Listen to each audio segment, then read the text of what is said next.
The creation of words have messed up our lives.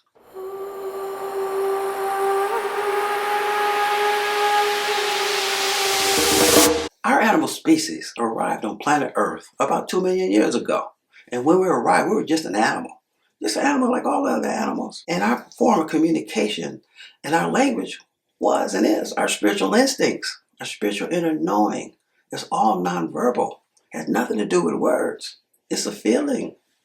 But about 7,000 to 350,000 years ago, we created words. We created a secondary language, a secondary form of communication.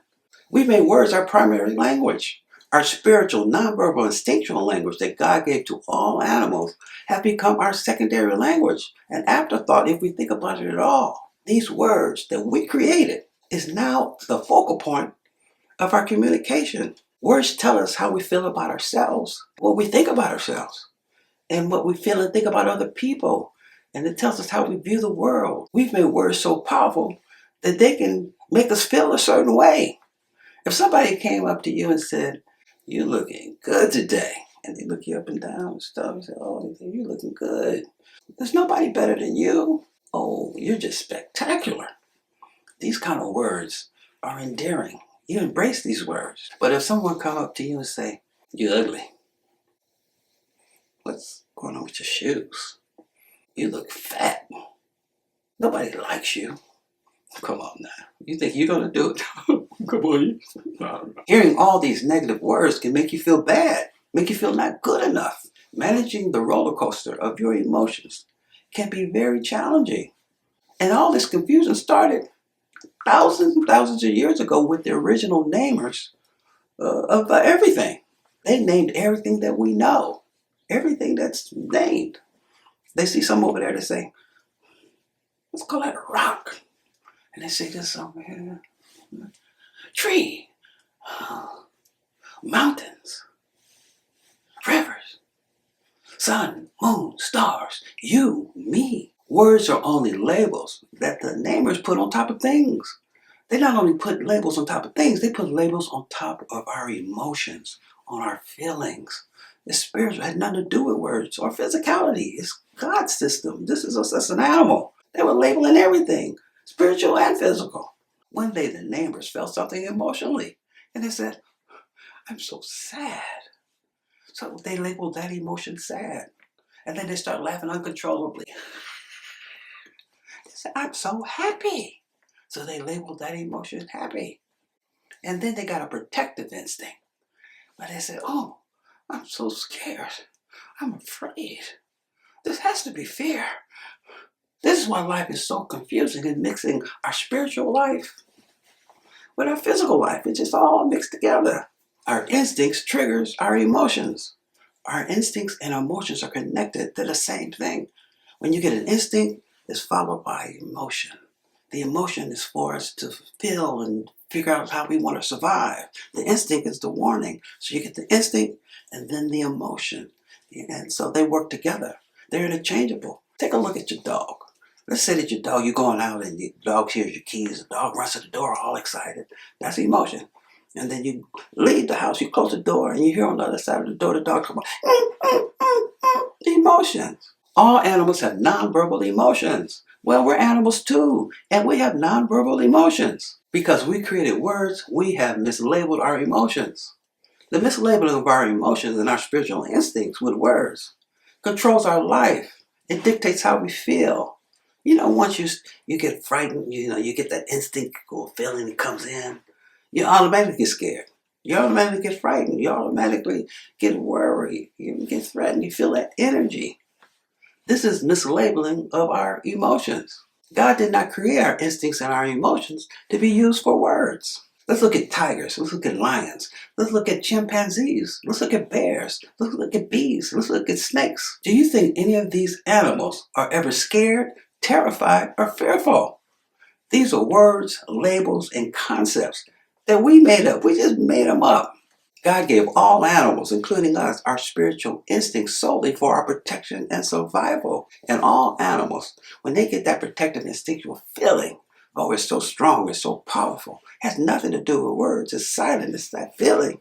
When you get that warning, that feeling, it's a warning. It's a spiritual warning.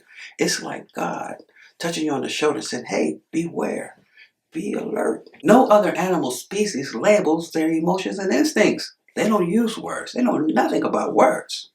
But when we get that protective instinct, we get that feeling, oh, we get scared, we get frightened immediately. The question is, why? All of this happens to us as a young child. We could be 2 months old, 3 months old, to 2 years, to 3 years, somewhere in that range. That's when we start getting conditioned to accept the secondary language with words, and then we start mislabeling things. That's when it happens, and this is how it starts. So it could be your mother, your father, it could be your grandparents, it could be Nana, it could be grandpa, it could be whomever. So you get this instinct as a child, and you get this look on your face, and your mama will come up to you and say, hey baby, you look scared. And then you say, kind of associate the feeling with the word scared. And dad comes up and says, hey baby, you look frightened. You afraid?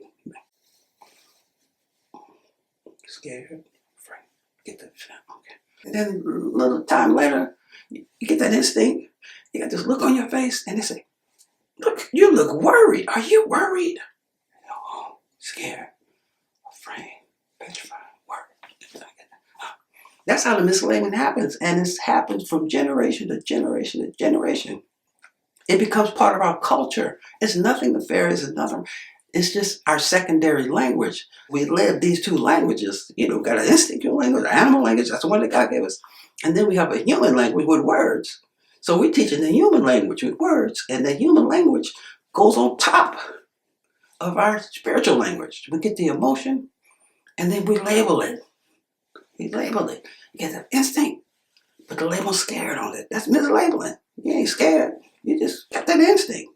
So now when we get that instinctual feeling, we always think it's negative.